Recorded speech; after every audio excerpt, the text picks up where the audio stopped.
Is this it? This is the spot. That's where he came. It was up there. We're standing in the spot, John. Will you run us through exactly what happened? My uncle, he was up here with the sluice box, and I was kicking rocks over and sucking the silt out, and he stops the motor and says, see that stump we had lunch at yesterday up there? And I'm like, yeah. See what's standing there? That's a big bear. And he says, no. Here, take the binos. So he gave me the binos, and I threw them up and looked, and it wasn't a bear. It was a great big squatch. He would have had to have been 9 feet tall. I love how matter-of-fact John is. I mean, in Oregon, seeing a Bigfoot's kind of like seeing a bear or a deer. There's nothing that strange about it. We stood there about 20 minutes. My uncle goes, well, go back down there and start dredging. And he was still standing there another 10 minutes or so watching. And then he just turned around and he walked right over the ridge top and back down, and he was gone. John, you said, you know, you're standing there, you look up, you're seeing a Sasquatch. Yeah. And you just go right back to work?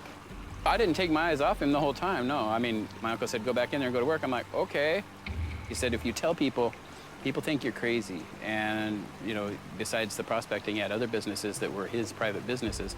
And he didn't want anybody, you know, to affect his business. People think you saw Bigfoot, you're nuts. Listening to John, I'm having difficulty believing his story. He seemed too nonchalant. So to put him to the test, I asked him to take me exactly to where he saw the Sasquatch that day. What about there? Right there? Yeah. Okay, Renee, stop right there. Okay, so I know he was looking through, like you said, these 12 by 28 binoculars, but, you know, just standing here looking at you guys, I can tell that you're a person. I can see John's sunglasses, I can see your belt cliff. I mean, there would be no way to misinterpret it as a bear.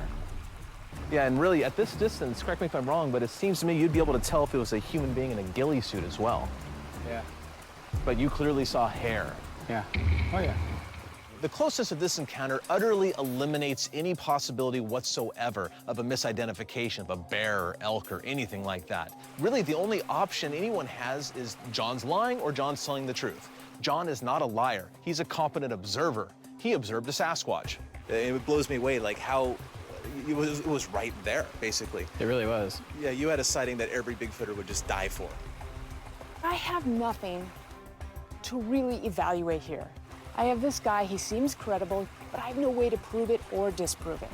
That's what Bigfoot stories are, stories. I'm after hard evidence.